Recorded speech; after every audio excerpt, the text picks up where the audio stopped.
So hi everyone. Um, my name is Neha Prakash and I'm joining from Dubai. So me and my colleague from today's event support team and Nicole are part of a large volunteer team of the Work on Climate organization, whose mission is to support people to transition to climate jobs or make their current job a climate job. So Work on Climate does that by connecting people through a global Slack community. And with over like 20,000 plus members, offers free climate expert hours and produces a series of events focused on climate workforce. So if you're interested in joining us, please visit our website for more details. So just for your information, please note that this session is being recorded and we'll have 10 minutes of Q&A session after the speaker has done her presentation. Before I introduce our speaker, I just want to run through the format of today's event. So it's going to be a welcome and introduction, then a presentation for like 20 minutes, then there will be Q&A session, and we're going to have really very interesting breakout room discussion. Then after the breakout rooms, there is going to be reflection from the breakout rooms, introduction of the, and then we let the speaker to introduce about RegenIntel Foundation course, and it's going to be very interesting. So we hope this will be a very good opportunity for you to learn from, meet and network with colleagues. And lastly, we will come back to the learnings and what did you find after the breakout room, which is going to be really very interesting. So let me introduce our speaker first, Dr. Mamta Mehra. So she's a co-founder of RegenIntel and former Project Drawdown lead researcher and specialist on food waste and land use. So RegenIntel is a global advisory and educational platform activating humanity to create a regenerative future for all lives. So without any further delay, I would like to welcome Dr. Mamta. So the floor is all yours, Doctor. Thank you very much, Neha, and hi, everyone. Thank you for joining me today. And Neha, if you could stop, please, sharing a screen so that I can go back to my screen and we can start today's presentation. Wonderful. Thank you, everyone. And to begin with today's presentation, I wanted to know from you today, while we are here gathered today, give me a second. I have an icebreaker for all of you, and somehow, these technical details. Okay, here we are. So before we start, knowing more about what I have for the next 20 minutes, I wanted to understand from you that right now, while you are sitting and, are interested for the next 90 minutes or so, in just one word, what comes to mind when you think about food waste? Please use this QR code. And Neha, if you could also share the link I have provided to you. And I would love to see what you think about and what are your responses. And here's my screen for going through your responses. Wonderful. Lost profitability, compost, yes. Methane, a severe problem from food waste. Soil health, yes. If you could turn that waste into compost, green manure, we could regenerate our soil. It's important for the nutrition. A lot of waste happening during the packaging. Yeah. Cost, it is a costly thing both while you produce the food and when you have to decompose that. Inefficiency, and that's why we are having food waste across the supply chain. Money matters, yes. It's a big problem for landfill when we don't know, what are the most important efficient solutions to address food waste. Free market, wasting resources, there's a huge opportunity to tackle these resources, not considering them as problem, but as an opportunity for a lot of solutions. Yes, wonderful to see the opportunity word over there. Leftovers, resource waste, methane is popping up. Let's give a few more seconds. But this is wonderful to see that these are the diverse thoughts that is coming to your mind. And we would be touching a bit about each of these during the next 20-minute presentation. Please bear in mind that it is going to be a very high level presentation. Hopefully I'll just, the whole idea is that to get remotivated and, get more connected and committed about this big problem and how together as a community we could collaborate and link arm to address this problem, whatever hat we are wearing, as personally on the personal front, as well as whatever professional affiliation we have. In today's world, everything is connected, especially after pandemic. We have seen that we could do a lot together, even in the virtual world. Okay, with that, I would like to go back to the presentation. And let me go to the slideshow mode.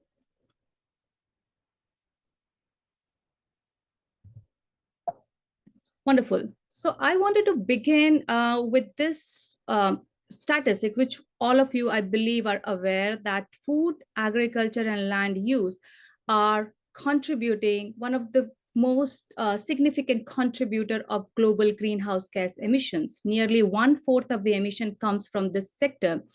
And if we break it down, 9% coming from the deforestation, 5% from methane, from the enteric fermentation from the livestock sector, 1% coming from the methane from rice, the way we conventionally produce our rice, which is all flooded, and 4% comes from the nitrous oxide, the inefficient way of nutrient application for our crop production under the conventional setup. And the 5% comes from the other food, agriculture, and land use, the way we operate that and produce our food. So the big question in front of us is that how can we reduce the pressure on ecosystem and land while meeting the growing demand for food and fiber worldwide, along with addressing the issues of climate change? So certainly it's a systemic problem. And to address that systemic problem, we need to think about both the demand and the supply side. Because the focus of today's presentation, the way Work on Climate have drafted this event is on food waste, I really wanted you to think about that when we are talking about that bigger question, that systemic level analysis. Could addressing food waste be a key solution to this systemic challenge? And my apologies for this.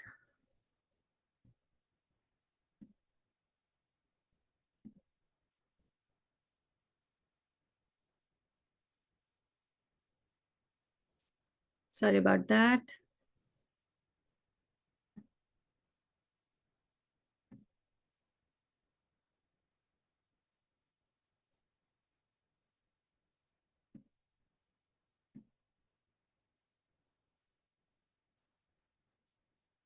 So I think in this slide, which is a one slide, but it tells a lot, that when we have to address this bigger challenge, we need to think from a systemic perspective, and that too more from a regeneration angle, design principles integrated to that. Our idea is that we have already degraded a lot of our prime ecosystem, whether it is forests, grasslands, wetlands, even the croplands. And the amount of greenhouse gas emission that is happening with this deforestation is a lot. Forget about the other ecological services and the functions these ecosystems provide. If I count, the list is huge. So in a nutshell, we cannot afford to lose any more of our prime ecosystem. So we have to protect them. But with this growing demand of producing more food year by year on annual basis, because the population is growing, we need more livestock, we need more crop production. What we are doing, we are clearing a lot of our prime forest areas, a lot of our prime these grassland areas. Historically, we have degraded a lot of our prime ecosystems in a nutshell. So we cannot afford to lose them more. So what are the other options if we have to protect our prime ecosystem? Definitely, there's huge amount of land which is currently degraded, deforested. We should think about rejuvenating, reforesting these land areas, which provide ample opportunities to produce food, to produce fiber, and other timber related needs what we have, and for which we are cutting our prime ecosystems. And most importantly, the third part is that the way we are currently producing our food is very, very unsustainable, inefficient. Whether you talk about the resource management, whether you talk about what we are producing, how we are producing, the culture of monocropping, it is devastating for nature as well as for the planet. So we have to think about transitioning from a inefficient way of agriculture to a more efficient and regenerative way of cropping.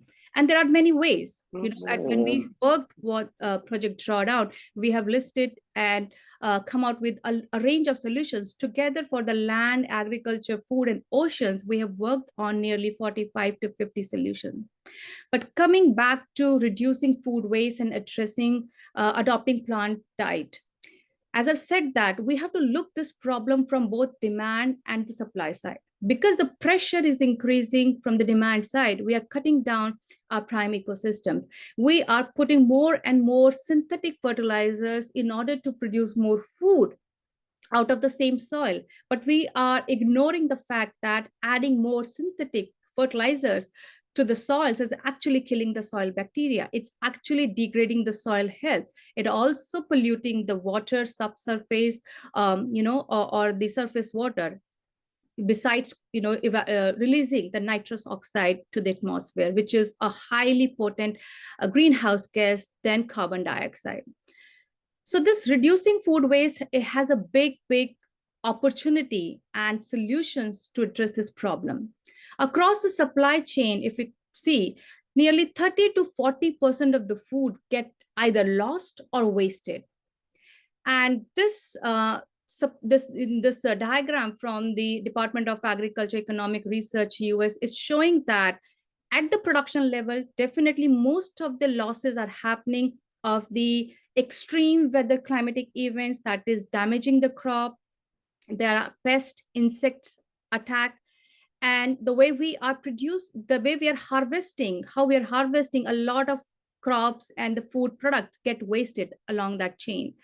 We sometimes do overplanting, overproduction, and the spoilage that is happening there. The interesting fact, which most of the people sometimes we don't pay much attention, is what's happening in the remaining of the supply chain, the process, the retail, the food services, and at the individual level as a consumer, how we are dealing with food waste. In the processing, we reject a lot of blemished product, which are damaged, spoilage, mold, spoilage is happening. We are not thinking about that there are ways that we could do something with these kind of products instead of just throwing them to the landfills. When it's coming to the retail and the food services, there are waste happening because of the packaging. There are a lot of overstocking things happening.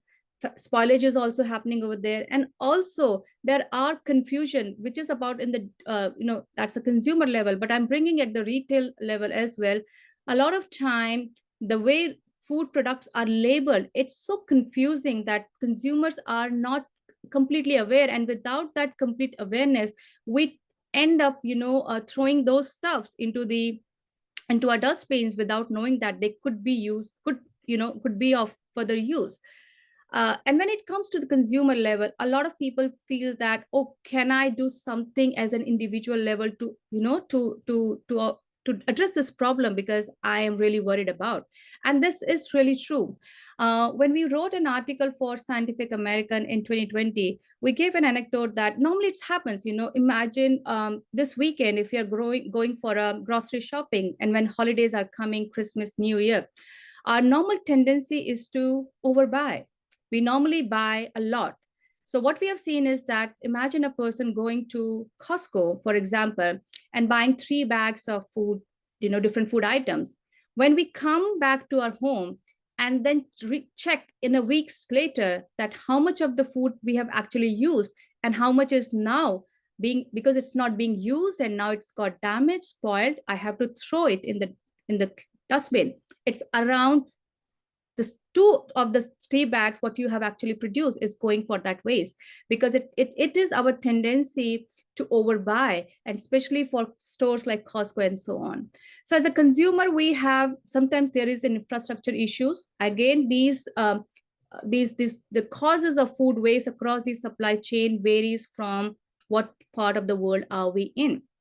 In the developing world, most of the food waste are happening in the in the initial stages, for example, production, post harvest, and processing. While in the developed world, a lot of the waste is happening because here there are infrastructures that can address the post harvest losses. The losses are across along the transportation, storage, but consumer level losses are happening a lot, whether it is our individual household or the restaurant and other community level setup what we have. So the point which I wanted to make is that this is what is the conventional setup, the business as usual. We have two options: either we just sit down with that and continue doing our regular way of producing food, packaging those, transporting, buying and consuming, or we could think about a better way of our responsibility towards the planet and take actions at individual level, as I've said, that personal as well as professional. So there are a lot of ways, and these are again the high level. If I go on listing out the solutions, probably what I could share some of the resources to work on climate team, which they could forward you as a follow-up email.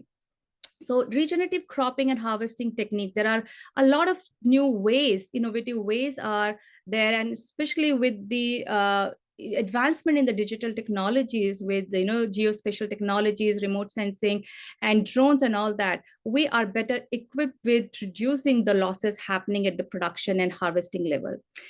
Again, we need improved infrastructures and supply chain coordination to avoid the losses across the process and distribution stages. For retail practices, we need, as I've said, that the data labeling is a big challenge, and dynamic prices. You need to shift the prices across, based on the demand and how much you have food getting from your suppliers. Consumer behavior plays a very important role, whether it is about education, how you plan your meal, the portion as well. And also, I don't know if you have heard about the imperfect food, the ugly looking food. Europe has initiated, a big campaign for that back in 2015 and 16, because a lot of time we discard the food which doesn't, appeal good or aesthetically doesn't look good, but ultimately it's not spoiled, it just doesn't look good.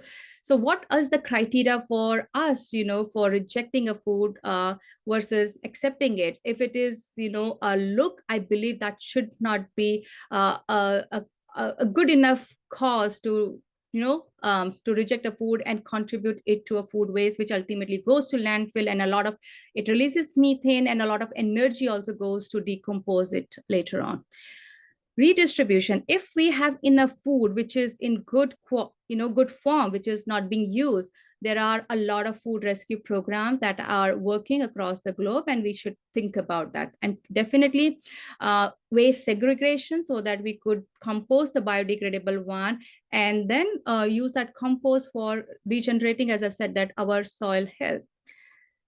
Next is, as I've said, that this is one of our article for the Scientific American. The graph here shows that currently the 40% of the food what we are wasting, if we implement all of the solutions across the supply chain, there are chances that we could, and this is what on the data analysis what we have done for thousands of commodities across the globe for each countries, what so it's purely data data informed analysis that we could reduce the 40% waste by 10% by 2050. So together, by making intentional choices as farmers, as executives, grocers, food processors, distributors, chefs, and consumers, we can prevent enough food loss to nourish the world and create a regenerative future without converting any more land, converting any more land into degraded or deforested area. And the irony is that we are, on one hand, we are losing a lot of our food across the supply chain, 30 to 40%, and on the other hand, nearly 8 billion people don't have food, and they are they are malnourished, they are hunger, they're facing the challenges of hunger, and the other part of the world which are more privileged are kind of being part of this food waste across the supply chain. So we need to think about more ethically here as well, that what are our responsibility for this planet and our fellow human beings.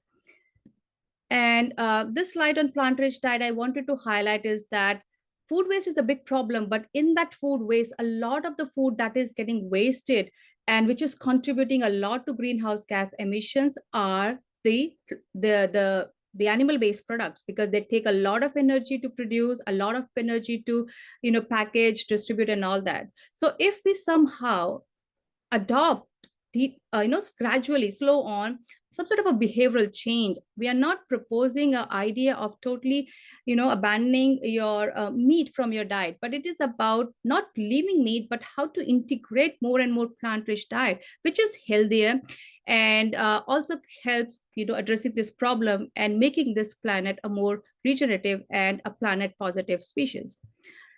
Finally, as a lot of time people come to us and they say that I am not directly working on this sector. I'm in the education firm, I'm in the investing firm, but we feel that whatever you are doing, everyone has a role to play here. And it is important that we think about this, as I've said, that this is a systemic problem and we need to address it from whatever hat we are wearing in. And finally, I would like to end my presentation with this, a comparative analysis of how we are managing resources versus the ants. There are two species. They both are in this beautiful planet Earth, but the way they are managing the resources are totally different. And ants teach us about regeneration and cooperation. How? Let's see. So if you talk about the human body mass versus the ant's body mass, it's kind of similar, because the insecticide, that species, the number is huge. The consumption of the food what a human take on a daily basis is 2.8% of our body weight, while ants take 30% of their body weight. So based on their the whole body mass, they consume nearly 10 times more food than us. But the point is that even by consuming more than 10 times food than humanity, they are not degenerating, they are not degrading the ecosystem where they are living. They are having a very beautiful symbiotic relationship with their nature. And the way they are doing and producing and using this food is have beautiful they're integrated into the principle of regeneration and cooperation. So it's up to us that how we the resources are limited, and it is going to be scarce and scarce if we'll not pay attention to them now. We are in a high level of climate emergency and crisis. So we need to think about a regenerative way and a more efficient way of using and contributing both towards the nature. But before we go to the breakout room, I think we will pause for some Q&A.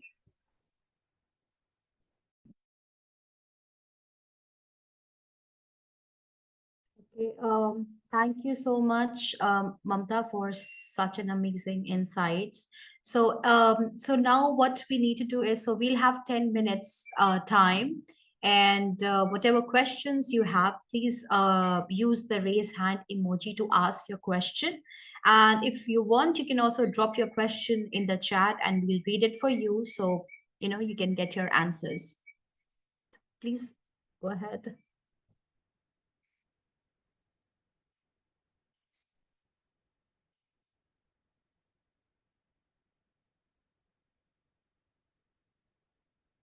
Okay, so I don't see any hands over here, and I also don't see any questions.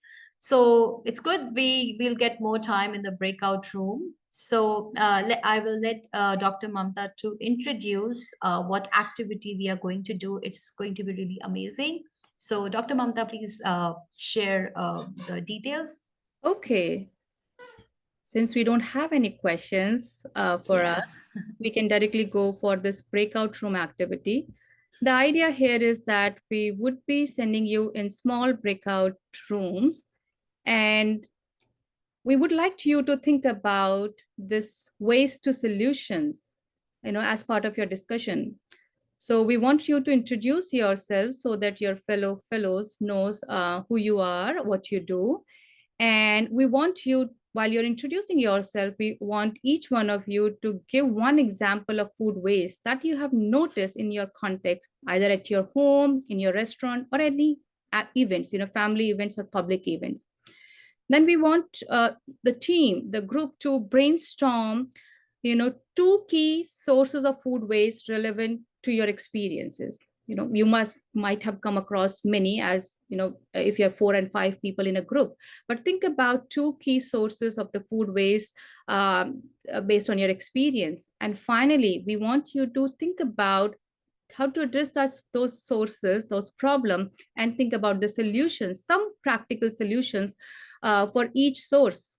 You could consider personal actions, for example, meal planning, proper storage. You could think about community initiatives, for example, donating the foods to different rescue operations. You could also think about some policy ideas, which is about advocating for clear food labeling. These are some of the ideas, but we want you to think about, based on what you have experienced, any recent examples of where you've seen that, oh, a lot of food being wasted, and what are the sources, what are the causes of that food waste. And then collectively as a group, think about how you could address those challenges.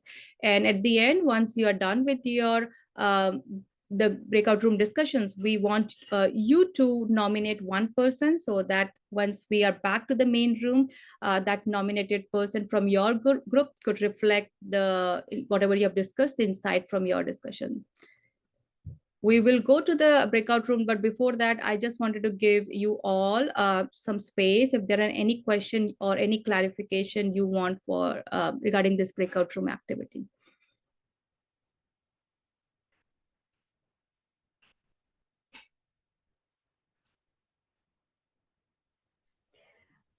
So we have dropped the same information that Dr. Mamta just introduced. So it's dropped in the chat box. So when you are in the breakout room, you don't have to be in a chaos. So you can just go and have a look towards the chat box.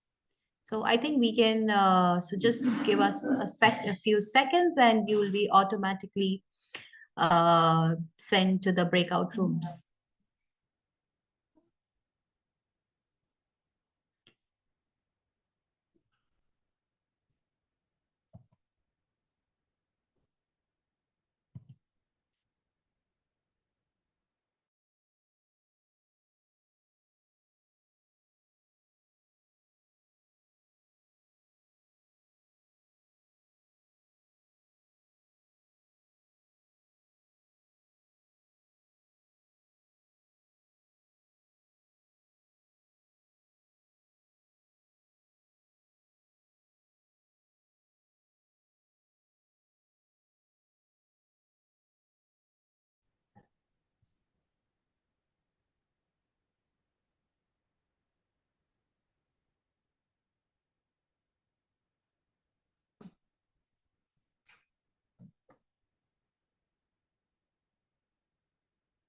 Okay.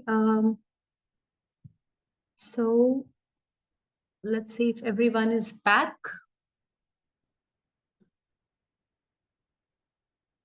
Okay. So I hope, welcome back everyone, and I hope that you've enjoyed knowing each other and enjoyed the conversation and meeting new people as well.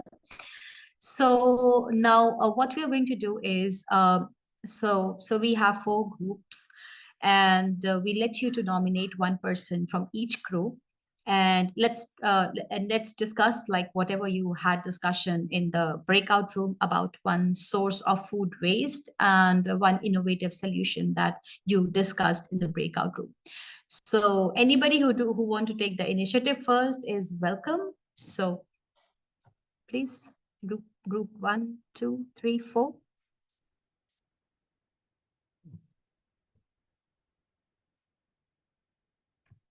Or should I take random name? Please nominate somebody. Okay. So at the count of 3, 1, 2, 3. Can we start with group number 3? Okay. Room number 3. No, I can go. I don't know what room we were in, but we actually had an interesting mix of people who have just recently either finished their studies related to sustainability, and also somebody who's managing a farm in El Salvador that is trying to produce sustainable food choices. And I myself, I'm coming back from a public health background where I've been working in prevention, but now I've turned chef, and my job is a little bit more educational. And we really discussed about how hard it is to change people's behavior, because they choose more the route of convenience, as opposed to making the hard call of, buying local, 0 kilometer, and trying to minimize food waste, because at least in my experience, people don't realize that if you're peeling your carrots and you're throwing away nutrients into the trash, and if you don't plan in the kitchen, you're actually planning for failure. So it's not about recipes, it's about strategies, so that you can maximize the nutrient density of the food that you eat, and then have it spill over from one day to the next in the week, so that you actually minimize food waste. And so we just basically all concluded that more education needs to happen, but it needs to be actionable education, so consumers start demanding sustainable food crops to be at their table, and not what's conveniently sold in supermarkets, and who knows, what practices have gone into it. That's a great point, Prudential. I felt that there is a huge need for right kind of education, because as you correctly pointed out, people feel that, oh, there is a problem, but when it comes for them to take an action, there is some sort of an inhibition, and we need to be, very persistent about that, telling them. But telling, as you pointed out, with right facts and sources, because a lot of time in my experience, when we talk about, oh, these are the health, we need to talk about people what they are mostly concerned about. Maybe they're not concerned about food waste, but they might be concerned about their own health. So how to bring a conversation to a point so that we ultimately narrow down to do a common mutual point of discussion, which comes to food waste, obesity, or a lot of diabetes, hypertension in US. If you talk about, they are the prime causes of illnesses, and everything is linked, what we are eating, how we are eating, what we are doing with that. So I believe it's important to go with a little bit of more science-based informed education material. Can I just stop there for a minute? Because I've been on this journey for the last 6 years, and people don't change until they have crashed into the wall of disease. That's the unfortunate truth. And I've been promoting eating real rainbows, for example, at schools, trying to get the kids get it. Like, eat green, that's where the calcium is, and it gets your bones straight. And they're like, yay, and eat purple and blues, because that's where the antioxidants are, and your memory is going to be better. Yay. And they go home, and the parents are like, just eat whatever. If it's chicken fingers, French fries, or burgers, like all they care is that they eat, and that it's convenient, and that it doesn't take them away from having to fuss around food for too long. So it goes far beyond health benefits. I think when you start talking about healthy eating habits, people feel judged. But if we can start linking it to like climate change, and like food waste is associated to climate change, because if we can reduce food waste and maximize the use of the nutrients in the food that we're already providing, with, just being mindful, like, you buy a bunch of radishes with the leaves attached, don't throw the leaves. You can just saute them with garlic, and you make the most lovely little bruschetta, or, so it's making people be creative again, and think critically, and be curious again. Because I'm amazed here in Italy, I'm coming from Italy, kids here are eating French fries and burgers on a daily basis. And this is like the food capital of Italy, of the world. And even here, the younger generations are aspiring to follow which is the SAD diet of America, which is the SAD standard American diet. So true. And this French fries, my goodness, there are so many studies which is saying that it is so much unhealthier, even that smoking so many cigarettes in a day, because the oil they use to make that French fries, it's such bad. Yeah, and I totally Well, agree. I mean, today there's the air fryer, so you can make healthy fries at home at a reduced, time and frying health cost. But I think you're missing the point. Diversity, supporting local farmers, doing 0 kilometer, going at farmers markets when they're about to close and you start getting all this food for free. So it's not that expensive. And maximizing whatever it is that you're buying, maximize its use from the stems to Exactly. the, everything. Like, don't throw anything in the trash. Before we used to throw it to the pigs and then we would eat their meat. Now we're just throwing all those nutrients to the trash. That's the sad part, because people don't know any better. Yeah, yeah. I remember, like, my days with my grandmother in the Himalayas, village to Delhi, which is a city. It's totally different. They don't throw anything. They use Yeah. every part of the crop they produce. It's from their farms. It's so fresh, and you just enjoy it. Wonderful. Thank you for your contribution, Florence. Yeah, really appreciate that. You're welcome. Okay, anybody else who would like to, share their thoughts? So please do come and share your thoughts, because it's really very useful for everyone. Hi, am I audible? Yes. Okay, so I am Manisha from Northwestern University. I recently graduated, and yes, I was part of group 5, but I was shifted to group 4, I guess. I don't remember exactly. But we were discussing about various policies that are kind of hurdles for donating food because of the health policies. And we discussed about different packaging problems, like the food is being packaged in single-use, non-biodegradable material. So that was one of the issue. And the funding for the compost related activities in New York, which is like not consistent, and that's a bit of hurdle for consumers to have that like consistent way of how they tackle their waste. So and one of the idea that we were discussing about how to handle food waste is like if there is a huge if there is an organization which produces food on a regular basis, like my university has dining halls which produce a lot of food for breakfast, lunch, and dinner. So if there is a unit over there for the like homeless people or whoever needs the food, right over there, they can come over and have the leftover food instead of like tackling the delivery thing. There are a lot of complications in packing and sending it to some other place. So I think these issues can be like reduced and because right now they are donating once or twice in a week, and whatever food waste is happening on the remaining days, I think it's not being utilized. One thing was this, and yes, I can't remember anything else. If someone else from my group are interested to share other things, it would be great. That's beautiful, Manisha. I love, your action-oriented approach, and which is, specific to your university, the campus over there. And you correctly pointed out that the waste is happening on a daily basis. And if they are serving food to, so many thousands of students on a regular basis, 3 times a meal, so I can imagine a lot food which is being cooked but not being used are getting wasted.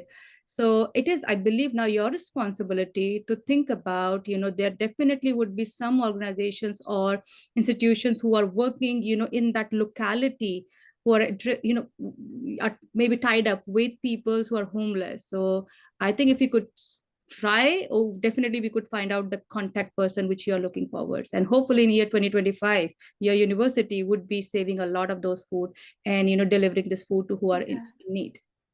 So like right now there is a sustainability manager working on these issues and they are trying to donate food, but it's not like continuous. It's once or twice in a week and I feel it's not much. There is a lot of food that's being wasted and that like concerns me.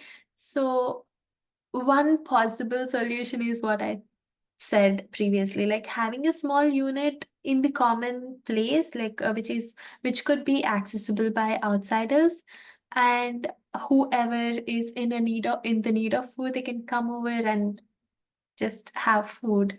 Like because there is a difficulty in coordinating between volunteers who deliver. But yeah, this is one thought that I'm having. So I want to like communicate with them about knowing what challenges they face. I want to talk to multiple people about on this. And definitely you'll find the solutions. One example, a successful example, which is coming to my mind, a case from India, and they are calling it as waste cafe. So what people are doing is that people are coming with waste products, like, waste, a lot of waste plastics and others, and they are not paying for their food or cafes. They are giving their own household waste, which otherwise is going for the common unsegregated waste, and they're getting the food in return of that. So it's a good trade-off between the waste and the cafes providing the food for that. But yours is something different. But But that's a lovely idea and I want to learn more about it. It Sure. just gives in new ideas. Wish you all the best. That's awesome. Thank you so much.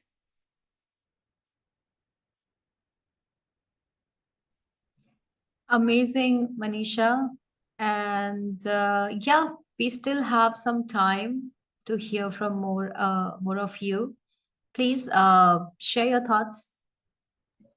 Who was in that room where I was there for a few minutes? I believe Audrey, Caro, and Sophia, Rima, we were there together.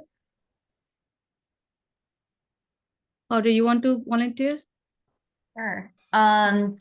Yeah, so we were talking about a lot on the production side, actually. So how do you stop more upstream waste in the value chain? Some of that less on some on the farmer side, how do you transition a farmer to regenerative agriculture and what does that mean? And what are the challenges there, it's a broader discussion. We were also discussing the challenges of how do you move and preserve the food as it moves from the farmer to the aggregator level. Some of that is, improvements in transportation, improvements in refrigeration, but we also talked about some of the maybe more innovative stuff happening in terms of food coatings, like bio coatings to prevent oxidation of food and extend the shelf life. And or if this is just kind of a data problem and a demand supply matching program, and how do you better understand the food that's needed and match that back to the farmers who are growing only that appropriate food. And there was an excellent point made also that becomes even harder in the context of climate change when everything is becoming harder to predict and harder to grow. Happy to give it over to anyone else in the group who wants to bring out their highlights. Great points, Audrey. And I think the AI or other tools could play a lot of important role here, like, where you could have all of this information in the digital platform and you can assess that, and if there's a good coordination between the suppliers and the demand. And again, going back to Florencia's point, if it is somehow, we could empower the local farmers, the local community, we could solve a lot of these problems without addressing, how we have to transport, then we have to distribute and package. So thinking about, the solution in the priority level, that what can be done at the local level. If we cannot, then moving to more local to national to the global. But yes, as you pointed out, a lot of infrastructural and for those policy needs, technological needs are there. And what we have learned literally with our work with Drawdown and now with RegenIntel is that there are solutions. It's just that we need to activate the solutions.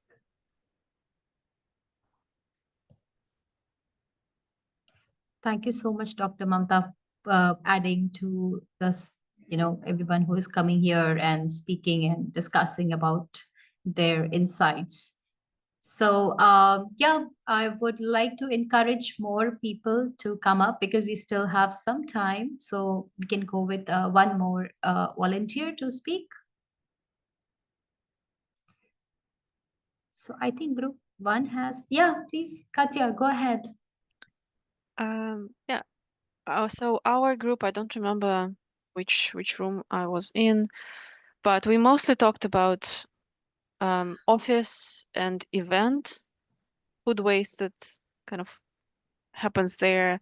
And I think for the office composting, some solutions we talked about were so if your office currently is not hooked up to any composting service, then maybe kind of talking to your peers, going to the HR, or like starting the conversations to start the discussion of whether like it's feasible to hook you up to the composting system, and then once you have it, to kind of promote adoption of this, maybe show people where compost ends up going to inspire participation, kind of show that it's ending up in the right places, share success stories maybe from other offices. Also might be helpful to replace generic instructions to more specific to the office, what people should do with the stuff. So it's kind of feels closer to home. And then in terms of events, which is also kind of relevant to offices whenever you have some events in the office, but maybe requiring event organizers or catering companies to also provide clear instructions on what to do with items in the lunchbox after you're done with them. So for example, what I could see is if you're at a conference and there are like hundreds of people there and you have those lunch boxes, usually what I end up seeing is that people eat and then they kind of just go to the nearest bin and they just kind of throw it over and it's overflowing. So if there are like a few steps that are written out somewhere where it's visible what people should do with the items once they're done, there might be less confusion and people will kind of do those simple steps. Yeah, so this was a few things we discussed in our group. Thank you, Katya. And this is other agency like, an office space or big events like conferences and so on. Nowadays, many organizations, institutions are working on how to organize events more sustainably, more regeneratively, and they are thinking about definitely from sourcing of food to how to manage the waste. And it's the whole idea is in the the concept is reduce, reuse, compost, and whatever waste you cannot have zero waste. There is going to be some waste. How best you could then decompose that. And some success stories, a lot from which the universities, one in California, what I've seen is that they're preparing they're making compost out of their food waste, but they are also having their own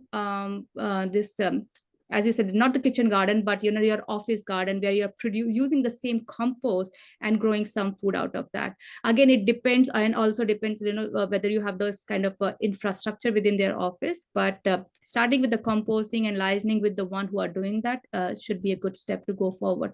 And somebody was talking about the boxes and all that.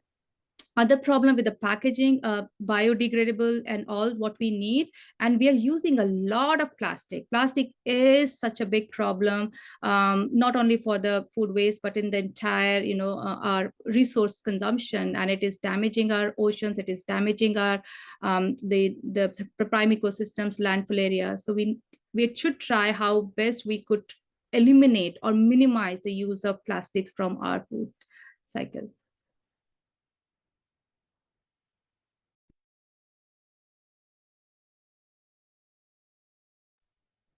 Okay, thank you so much. So there is a question in the chat from Karen Short. She's asking, do you know who is funding communications education campaign? Do you know? Yeah, who is funding this communication and education campaigns? So this is the question for Dr. Mamta. Thank you, Karen. There are many. I cannot point one, but I believe every country, there are many national, international organizations who are right now, communication, education is a big areas where a lot of funding is going on, especially in the area of climate education and awareness. ReFed is doing a lot of good job in that direction, especially in US. So there are many. I will search out for some and will share it with you, Neha, so that you could share it as a follow-up email to the person. Sure. There are many. Thank you so much. This Yeah. is being increasingly noticed, and people are right now working on that. Back in 2020, 2010 or before that, there has not been that much talk, especially linking the food waste or nature-based solutions to climate. But since 2015, a lot of sensitization and good movement are happening in this direction. I'm lucky. There was one WRI study from 2017 or 2018, which quoted very clearly that 97% of the climate finance go for renewables or energy, transportation, built environment solutions, which are important. But as you said, that those are offering 75% of the global greenhouse gas emission. The rest, 24-25%, still coming from the nature-based, from the agriculture. And only 3% of the funding was going for nature-based solutions. So we need more and more funding for this sector, because this sector not only have the potential to completely mitigate those 24% of the greenhouse gas emission, but also to contribute through carbon sequestration more in the term of, so it's like, double benefit. And I feel that this is the only sector that has that, dual properties, and this needs to be, highlighted more often as we can. So, yeah. Okay. Thank you so much, Dr. Mamta. And let's move on to the next thing. So I would like Dr. Mamta to introduce about RegenIntel Foundation course, and then we will move towards the, further closing part of the event today. And I'll make it quick. For some of you, if you are really interested, transitioning, knowing more about regeneration, because certainly sustainability is no longer sustainable now. We need to think about how could we bring the concept, principle of regeneration into our design or whatever we are doing. Let me tell you, it's not only linked with the land, agriculture, or food sector. Transportation sector, if you're working in the electricity sector, building sector, the whole idea is that our actions should offer maximum positive impacts on the nature, on the society, on the planet. While sustainability concept goes mostly that it should be a balance, whatever negative you are impacting, you are just kind of balancing. But when we are talking about regeneration, the concept is that definitely we have to reduce, the negative impacts, but we should focus, our priority should be focusing on how we can maximize the cascading benefit our actions are going to contribute. So we have a RegenIntel Foundation course. It's a 15-week program. And the next cohort, we have so far completed 3 cohorts, and we are starting our next cohort. I'll be, skipping this one, which I've already explained. Our founders are, mostly the senior team from the Project Drawdown and experts on these different sectors. We believe as a lot, I'm happy, a lot of talk, and especially after your breakout room discussions, you all seems to be action oriented, and that is who we are. And we wanted to grow a community who are implementers and not the spectators. Our next cohort is, I just wanted to give you what is a RegenIntel Foundation course curriculum look like. So ours is having 3 different pillars, which is, one is the master class, the other one is the sector deep dives, and the third one is the solution in practice. In the master class, our instructors go at a higher level conceptual knowledge, foundational knowledge on regeneration, different topics over there.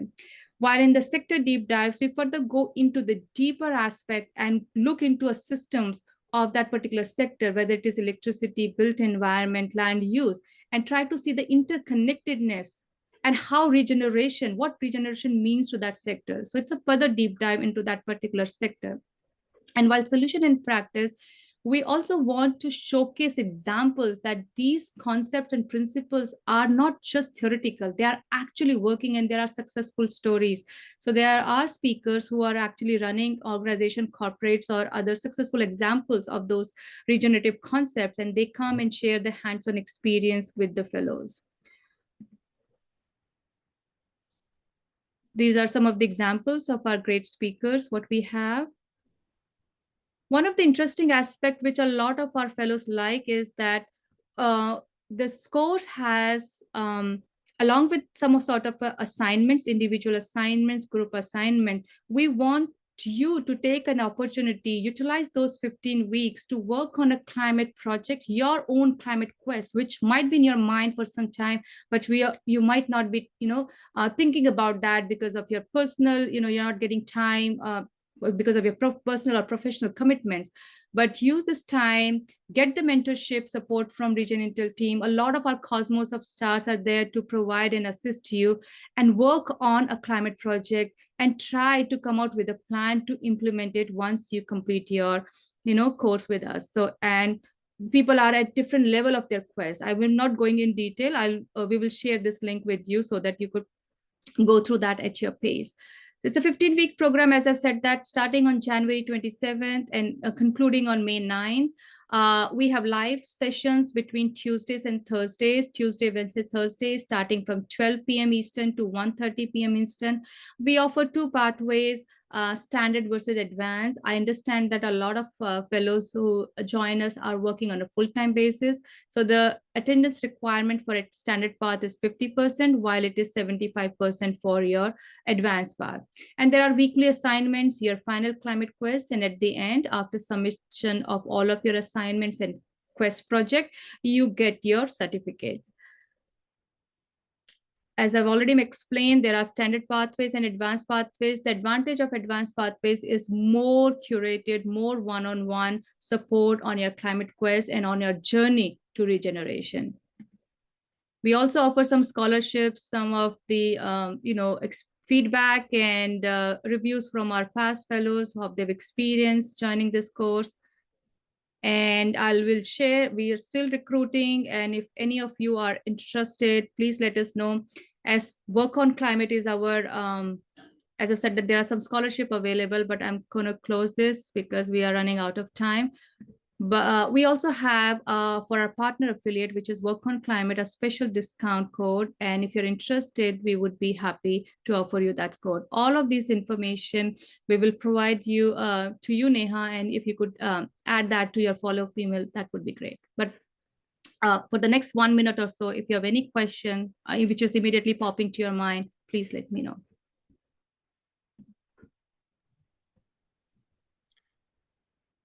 Thank you so much, Dr. Mamta, for sharing this information. And yes, so I would like to thank everyone for joining this session.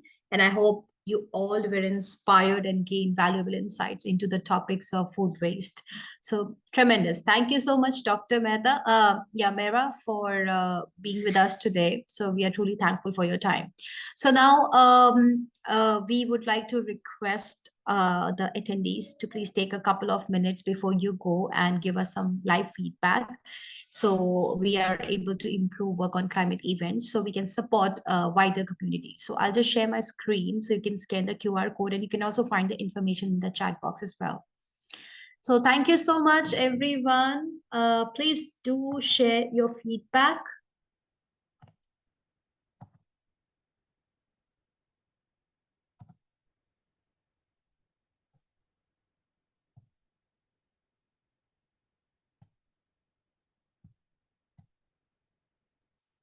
So I'll stay back here for a minute for you to write some surveys, fill in the survey form, give us some feedback.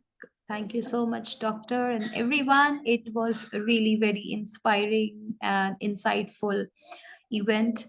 And I hope that you are taking quite a lot of things and you can implement an actionable, steps towards the waste food management. Hi, Neha. I'm Manisha. Hi.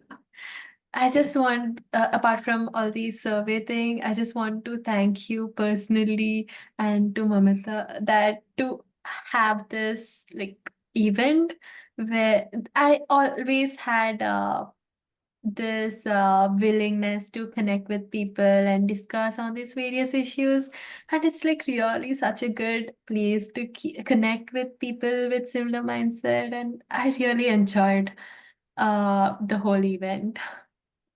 Thank you so much. Thanks a lot. And we've dropped Dr. Mamta's email as well. So if you have Yes, I any got it. questions and anything you want Yeah. to discuss, just you can grab her.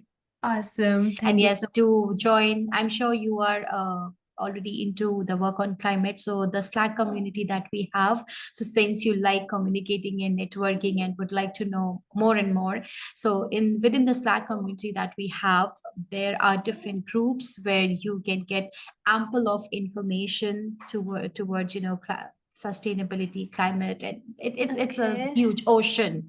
So Okay. you can just you'll find the information on the information, like all the information. We send it to you after the event and everyone. So just join the Slack community, and you will be overloaded with information and Okay. so many different support, Okay. networking, and everything. Yes, Awesome. I would it's a love to great talk to you platform. also sometime later. Sure. So, is your email ID on that like email chain? I will drop my email in the chat as well. Okay, that's awesome.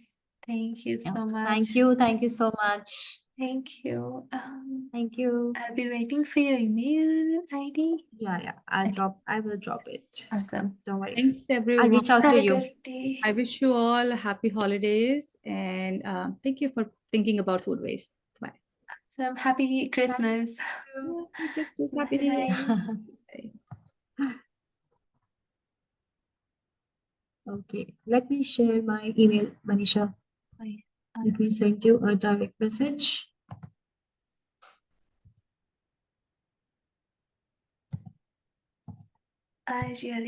I'm badly waiting for getting a work, like full-time work to work on these issues.